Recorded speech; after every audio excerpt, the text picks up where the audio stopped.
ನಾನು ಡಾಕ್ಟರ್ ಸಾರಿಕಾ ಎಸ್ಗಂಗ ಮತ್ತೆ ತಮ್ಮೆದುರಿಗೆ ಇನ್ನೊಂದು ವಚನ ವಿಶ್ಲೇಷಣೆಯೊಂದಿಗೆ. ಬೇರೆಯವರೊಂದಿಗೆ ನಿನ್ನ ನೀ ಹೋಲಿಸಿಕೊಳ್ಳಬೇಡ, ಅವರಂತೆ ಬದುಕಲು ನೀ ಕಲಿಯಬೇಡ. ಬೇರೆಯವರೊಂದಿಗೆ ನಿನ್ನ ನೀ ಹೋಲಿಸಿಕೊಳ್ಳಬೇಡ, ಅವರಂತೆ ಬದುಕಲು ನೀ ಕಲಿಯಬೇಡ.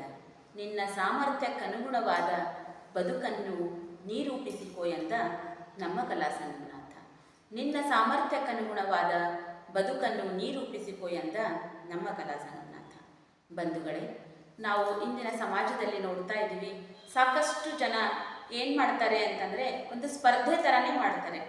ನಮ್ಮ ಬದುಕು, ನಮ್ಮ ಒಂದು ದುಡಿಮೆ ಎಷ್ಟಿದೆ, ನಮ್ಮ ಸಂಬಳ ಎಷ್ಟಿದೆ, ಅದನ್ನು ಯಾವುದು ಲೆಕ್ಕಿಸದೆ ಬೇರೆಯವರ ಜೊತೆ ಹೋಲಿಸ್ಕೊಳ್ಳೋದು, ಬೇರೆಯವರ ಒಂದು ಬದುಕಿನಲ್ಲಿ ಅವರು ಏನೇನು ತಂದಿದ್ದಾರೆ, ಏನೇನು ಮಾಡಿದ್ದಾರೆ ಅನ್ನೋದನ್ನು ಅವರು ತಮ್ಮ ಜೀವನದಲ್ಲಿಯೂ ಇರಬೇಕು ಅನ್ನೋದನ್ನು ಅಪೇಕ್ಷೆ ಪಡ್ತಾರೆ. ಈಗ ಉದಾಹರಣೆಗಾಗಿ ಪಕ್ಕದ ಮನೆಯಲ್ಲಿ ಯಾರೋ ಒಂದು ಸೋಫಾ ತಂದರೆ ನಾನೂ ತರಬೇಕು, ಪಕ್ಕದ ಮನೆಯವ್ರು ಏನೋ ಫ್ರಿಜ್ ತಂದರೆ ನಾನೂ ತೊಗೊಳ್ಬೇಕು, ಪಕ್ಕದ ಮನೆಯವ್ರು ಕಾರ್ ತೊಗೊಂಡ್ರೆ ನಾನೂ ತೊಗೋಬೇಕು.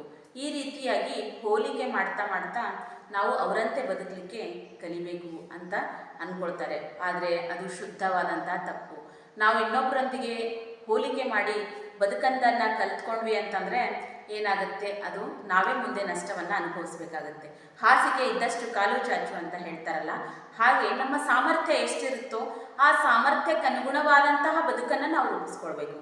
ನಮ್ಮ ಒಂದು ಸಂಪಾದನೆ ಎಷ್ಟಿದೆ, ನಮ್ಮ ಸ್ಟೇಟಸ್ ಏನಿದೆ, ನಾವು ಯಾವ ಮಟ್ಟದಲ್ಲಿದ್ದೀವಿ ಅನ್ನೋದನ್ನು ಅರ್ಥಕೊಂಡು ನಾವು ಏನು ಖರೀದಿ ಮಾಡಬೇಕು, ಏನು ತಗೊಳ್ಬೇಕು, ನಮ್ಮ ಬದುಕನ್ನು ಹೇಗೆ ರೂಪಿಸ್ಕೊಳ್ಬೇಕು ಅನ್ನೋದನ್ನು ನಾವು ಕಲಿತಾಗ ಮಾತ್ರ ಸುಖದಿಂದ ಇರಲಿಕ್ಕೆ ಸಾಧ್ಯ.